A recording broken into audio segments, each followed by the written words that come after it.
Ladies and gentlemen, 'tis the season, is it not? Welcome to Career Retrospective. Tonight, as you can see, we are going to be taking on WWE's resident Santa Claus, jolly old Saint Mick Foley. How's everybody doing tonight? We got Shadow joining us, as always. Underneath me, you can see jolly old Saint Simp, Sean.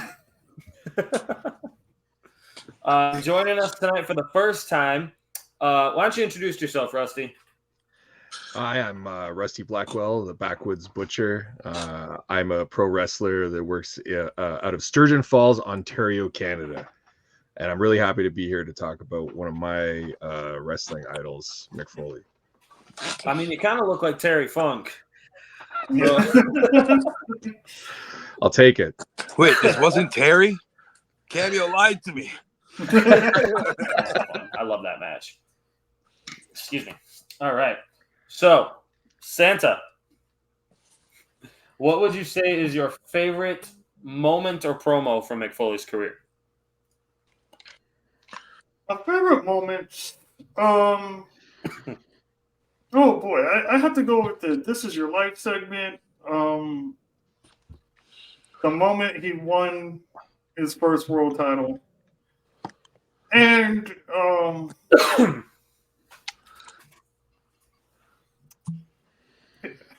yeah, that's that. Is I have to go with those two. Yeah, I was gonna say, is the North Pole reception that bad? He's cutting in and out, or Rusty? How about you, my man? If you can narrow it down to one. Sure. I thought about this a lot coming into this because I tried to think about like not saying some of the matches that maybe other people that are wrestling experts would say, and I really decided it was going to be the Rumble in '98, and the fact that was like this high point where because he's bringing all three characters into the Rumble, even though it's not necessarily like the Rumble was all centered around Mick at all, but because he had taken all this time to do this character work and build up these various identities alongside each other and do this, that to me, having them all actually go into the Rumble one at a time was kind of like this high point of that work. It's sort of like the end of watching it all develop and play out. So to me, that's the one I decided to choose. Very nice. I like that. Shadow. Well, I mean, I could be like everybody else and be like, the title change for him winning is the big moment. Right. For me personally, again, I'm a big Adam Copeland, Edge, whatever you want to call him these days. I'm a big fan of his. So the WrestleMania match that Mick decided I'm going through that burning table, that was my favorite moment because, yes, he didn't have to do it at that stage in his career. 2, he put over somebody that he thought was worth it.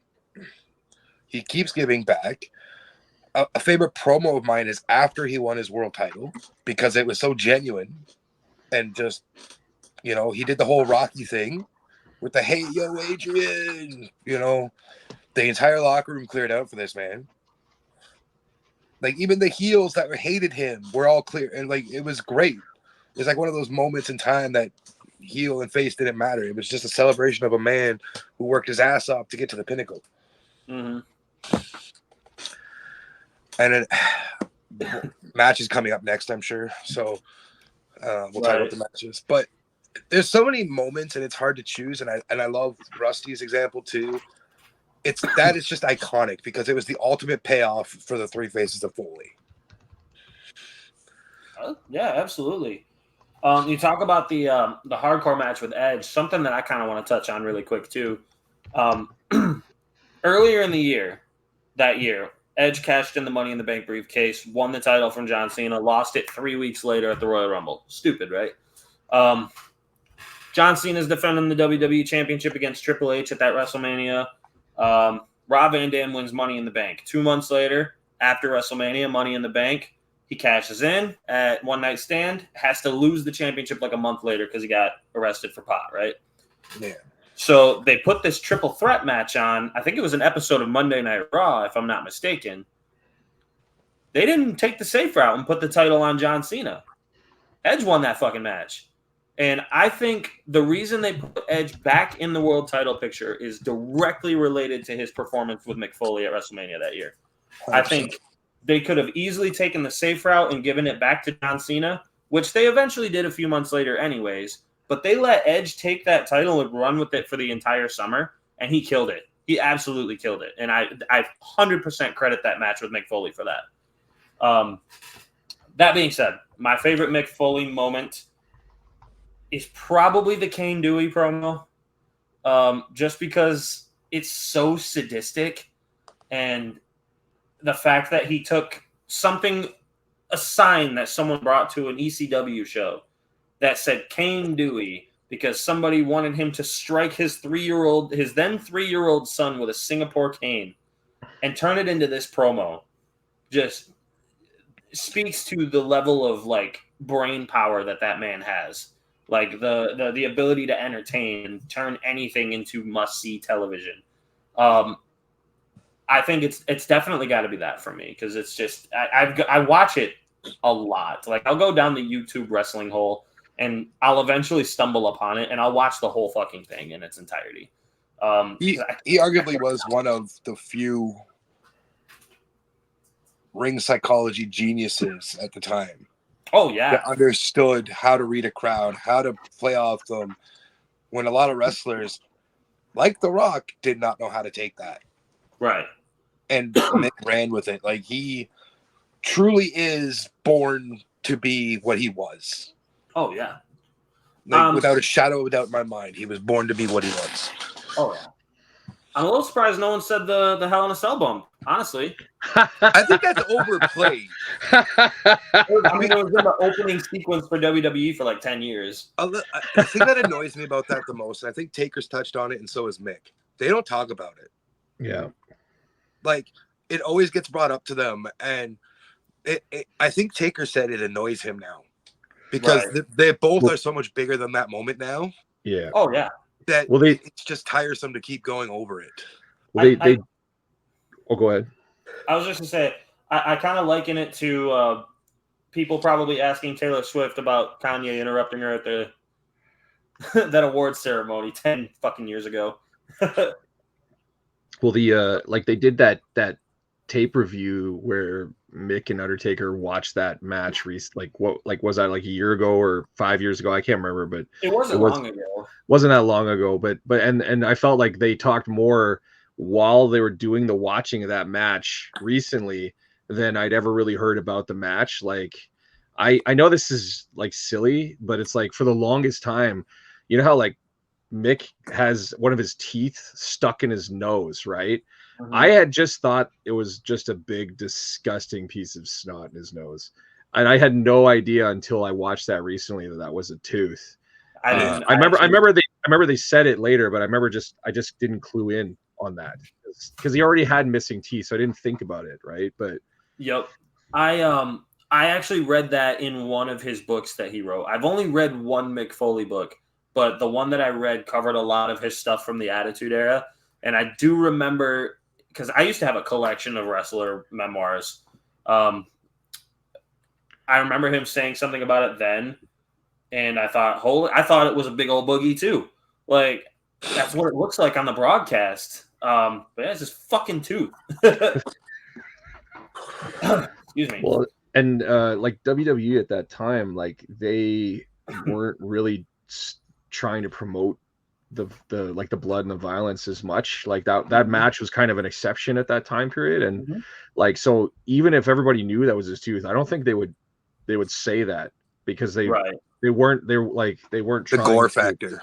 No, they weren't. They were trying to downplay that because they were trying to keep themselves on the air. While what was that like? What does that like? I can't remember if that was during the Ted Turner era or whatever. But like that whole idea of like, you know, this is a family show, so it can't be about blood and you know everyone gets in trouble if they blade or all that stuff. It's still very early in the whole Attitude Era thing. I think that a lot of people also forget about that second bump he took in that match when he went through the top of the fucking cell. That one doesn't get talked about enough. That one probably hurt more. Like, he went through the ring. But Taker's also gone on record saying that pissed him off that Mick kept getting up. oh yeah, He just wanted him to stay down. Like, he just wanted that match to end, and Mick was just He didn't getting wanna up keep and hurting getting up him. and getting up and getting up. oh yeah. I think so, I don't mean to cut out. I think No, at you're one good. point Taker even said he was legitimately going to strike him to knock him out because he was getting annoyed. he probably was. He was probably unconscious for most of that match, honestly. Anyways, speaking of matches, Santa Claus, welcome back. What is your favorite Mick Foley match? Yeah, I'm gonna have to go with the Royal Rumble with The Rock. I really like that one. The Royal Rumble with The Rock? Yes, Was that the the I Quit match. Yeah, Yes. that's right. That was a good match. That was violent. Rusty, how about you? I'm gonna go and say I can't remember exactly when. It was like in '93 with Vader. And I remember there was that terrible like power bomb where Cactus Jack got like a power bomb on like a concrete floor. And I remember when that happened, I just thought he was dead. Like I just thought that would kill somebody. Oh, yeah. And Vader was like would always hit people so hard, and Vader was he was fresh out of New Japan and he was trained in strong style. He was 400 pounds. But sorry, continue. Yeah, no, and this is the thing. Like I know that Mick is also like known for being like stiff and working fast and hard, and that when you're comfortable with people, it's actually you prefer, like most people, a lot of people prefer that because it's sort of like lets you know they're there. Like there's nothing worse than watching someone punch the air and what like not hit you. Like that's not what we're here to be doing anyway. Right. So yeah. Malik says Mick Foley versus Triple H at the Royal Rumble in 2000. Also an excellent match. Absolutely. That was his career-ending match, wasn't it? Where he got at fired. the time, yeah. Shadow, what about you? Your favorite Mick Foley match? I have a couple. Yeah. Any match with him and Funk. Any match with him and Funk. Just doesn't matter. I could watch them go hours. That's fair. Honorable mention here for number 2 is Edge and him at Mania. Again, Edge and his random Edge. My number 1 match is Taker and him in a backstage boiler brawl. It took like 3 days to tape. And I only know this because if you watch it, Taker has a cut on his arm, and then one segment down the hallway he doesn't, and it's after it happened. That's funny. But that is still one of my favorite matches, just because you find the little ambiances that they filmed over a couple days. Mm-hmm. Cinematic matches, man. My favorite match, and I'm honestly surprised no one else said it, is the hardcore match between him and Edge. I just did. What's that? I just did. It was my honorable mention. Oh, honorable mention. As your favorite match, Edge Foley. I think that was one of the times where, like, throughout the most of 2006 and all of 2005, when Edge was feuding with Matt Hardy and John Cena, I hated his guts. Absolutely hated him. I was still a kid, so like, but like Edge was just that one heel that I could not like at all because he was so slimy and the ultimate opportunist and all that. But that match that he had with Foley made me like respect him as a performer. You know what I mean? Like the fact that the next night on Raw, Edge was getting cheered by the crowd. Like, and he was still this nasty ass heel. So, and to boot, Mick Foley in his 40s at the time, late 40s, to go through a flaming table, also putting a barbed wire wrapped sock in Lita's mouth was fucking amazing. But that match is just iconic. Everything about it. Easily the best match on that WrestleMania card. And that there was some good matches on that card. Yeah. Are there any kind of like dream matches that you would have liked to see Mick Foley in? Santa?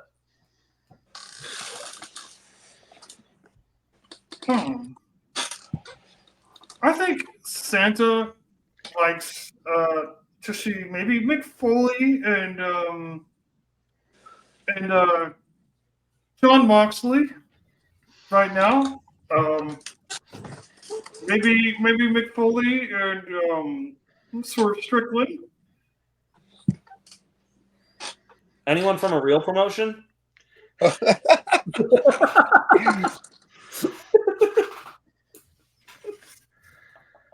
I mean, continue. Mick Foley and Brock. Oh God! Whoa. You're just high, Santa. Go eat some more cookies. Would kill Mick Foley. Whoa. Oh my God. Rusty, what about you? I have a really great one, but before I say that, I'm going to say that Brock Lesnar, when he won the UFC championship for the first time, I had nightmares about going to prison and him being my prison cellmate and just getting destroyed by him on an ongoing basis. So there's like just Brock Lesnar against anybody. I'm like, what are you doing? Don't do that to poor Mick Foley. Mick Foley doesn't need that. But what mine is a little bit more weird, and there was that bizarre scenario where Hulk Hogan came after Mick Foley for being fat while Hogan was struggling with his book coming out at the same time as Mick Foley's book had been like on the bestseller list for like 26 weeks consecutively, and Hogan's book came out at number 13 and then just went down. And so he was on a talk show and just sort of kind of cut into Mick Foley for no good reason. And there was a part of Howard Stern show or something. I don't remember where it happened. I remember seeing Foley respond to it and kind of being really legitimately hurt. And then I thought about it going, it's really too bad that those two never got to have it out, because then I agree with Foley where his response was if Hogan had ever wrestled him, he wouldn't be saying these things. And like, there's no respect because there's no in the ring appreciation for the talent that's there. So, and obviously he also thinks that Hogan was coming at him from a place of being wounded because his book isn't doing well and he's got his ego bruised and all that. But, I'm not going to tell you what I think Hulk Hogan was thinking. I don't know if anyone can tell you what the hell he ever is thinking, but he's everybody's favorite racist for a reason, right? Yeah. But anyway, I think if that match could happen now, I think it'd be very entertaining. I mean, at the very least, it would be entertaining. I think Mick could still go. I don't know about Hogan, but that's why it'd be entertaining. Malik says Foley versus CM Punk. They've never wrestled on a big stage. Definitely not. They had an excellent promo exchange in 2011 or 2012, I want to say. Highly recommend going and watching that. But basically, CM Punk was avoiding trying to get into a match with John Cena. And Mick Foley basically came out and called him out and said, do you want to be a statistic or do you want to be a legend? Grow some balls. Great fucking promo. Shut up. What do you think? I only have two. One would be Kevin Owens, because I think him and Owens would put on a banger. And just because Wyndham used it, I would have loved to have seen a passing of the torch of the Mandible Claw between Bray and Mick. That would have been a brawl, dude. Yeah. We kind of got it, but not really, because Bray did attack Foley. But like, right. Would you want to see the Fiend versus Mankind? Yes, 100%. Yeah? That would be a very sadistic, twisted match, and I would have been there for it. Dude, honestly, let's do it in 2K. Do it 2K in a Hell in a Cell or Extreme Rules, and just let them go. Yeah, that would have been amazing. Sabu versus Foley. That did happen in ECW a couple of times back in the 90s. But that was a long time ago. On a big stage now. One more. Sorry. Yeah. New Jack and Cactus Jack. Give me that. It's gonna be bloody and gutsy, and I'm here for it. Poor Mick Foley. He's That'd gonna be a tale of gonna two get tapes. You have a stabbed. psychotic person, and you have a nice person. That's a tale of two different tapes right there. Rest in peace, man. Oh my god. Kevin Owens was one of mine, definitely. CM Punk was another. But I think I had one. Hold on. I think I wrote it down, but I should have wrote it down, but I don't think I did. I'm stupid. And While you're thinking, let's get Mick up into Northlands and have Rusty versus Mick. Yeah, sure. Get him up here. Oh, there we go. I figured it out. So somebody who is also really good at wrestling against pretty much anybody and matching their style, Cody Rhodes. Oh. That might sound a little biased. I don't know if it is, but I think the two of them would actually steal the show from in any pay-per-view that they'd be in. Like, I genuinely think they'd tear the house down. Cody's a very selfless performer. Foley's a very selfless performer. Santa? Sorry. Santa thought of another one. Just because the promos between those two and the storytelling will be amazing. I think Karrion Kross would be a great opponent for Mick Foley. I could see that, actually. If Karrion Kross was given a bigger platform than he has, absolutely. I've got an add-on to Shadows, which is with New Jack. I was like, I remember Mick talking at one point about wrestling at the Gathering of Juggalos, like Insane Clown Posse's big festival they do, and saying that he's never been so scared of his fans until that moment, which is pretty funny. And I thought, you do the New Jack event at the Gathering of Juggalos, and I think Foley is going to be like really on edge and maybe be a little bit more kind of jabby in that match. Dude, so I live in Michigan. I'm so fucking tired of Juggalos, okay? I'm so tired of them.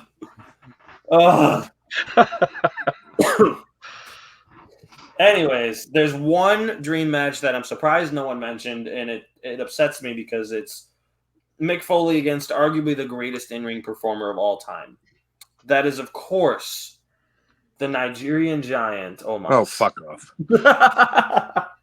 He is most definitely. Actually, if Omos had some more training, they could probably put on a pretty good show. But have we even seen Omos since WrestleMania? No. It's great. Keep it that way. Oh, no. He was in a battle royal at SummerSlam. That was it. Cool. Missed it. The Slim Jim battle royal, brother. All right. So the easiest question that I think we got to answer is does he deserve his spot in the Hall of Fame? I think that's an easy yes. There's 100%. People who got in with way less. Donald Trump. I think he was one of the biggest reasons why WWE was able to win the Monday Night Wars. He will not get that credit as much as he should.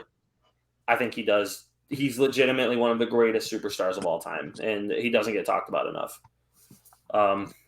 So before we kind of wrap things up, is there anything else we want to kind of throw out? Rusty, I know you're a big Mick Foley guy.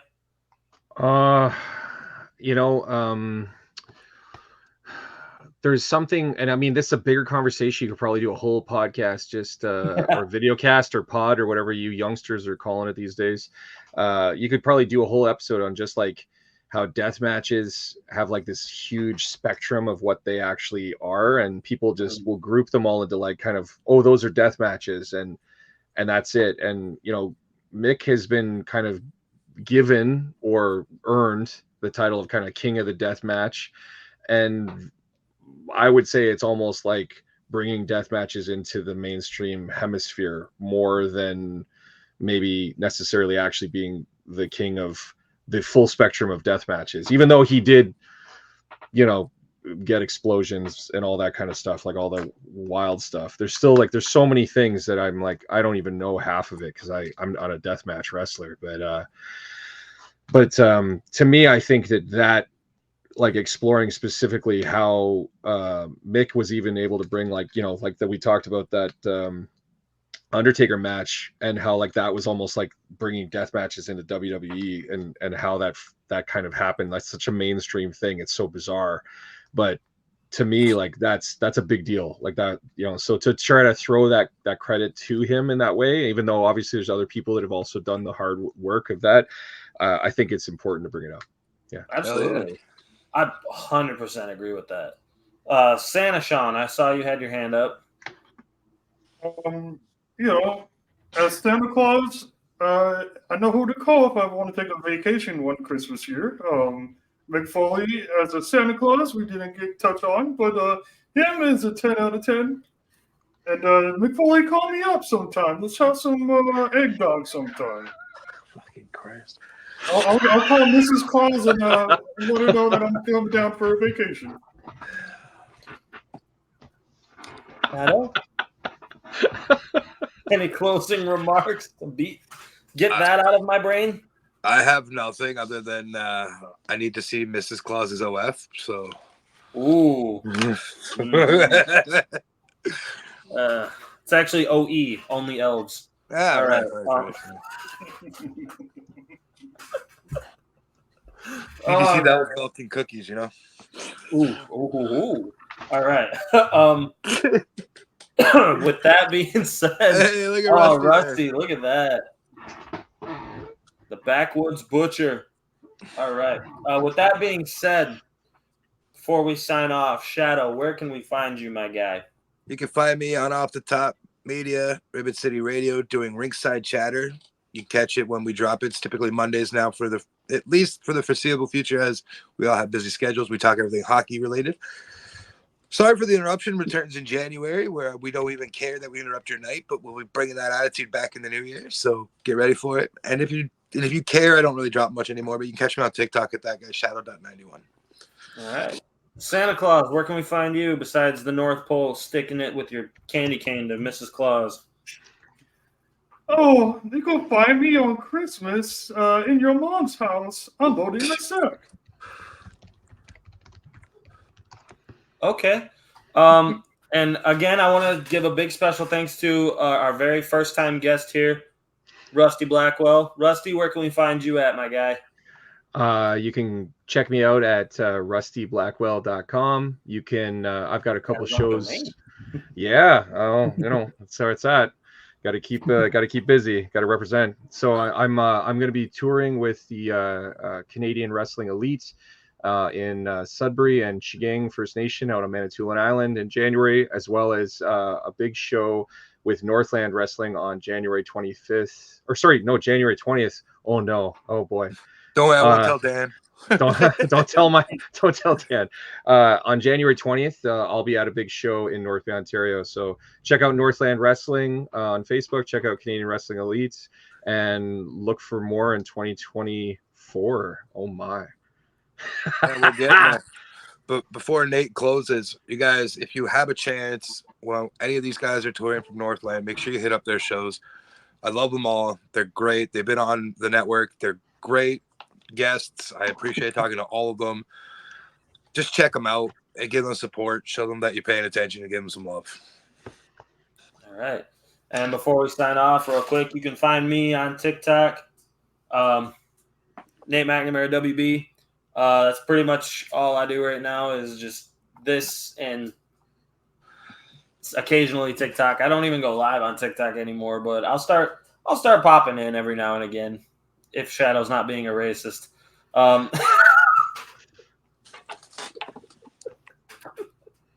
explain it after, Rusty. Shadow. But again, before you finish, if you guys want to check out Rusty and Tommy's interview with myself, head over to our YouTube and you can listen to their journeys to becoming pro wrestlers. All right. And Career Retrospective will return in January as well. We're going to take a holiday break, so we'll probably take a good 3 weeks off or so. We'll see you guys back in January. Hope everyone has a great holiday, a Merry Christmas. And before we sign off, Santa Claus, I need you to give me a nice ho, ho, ho. Ho, ho, ho, ho, ho, ho. That was terrible. All right. Have a good night, everybody. Thank you.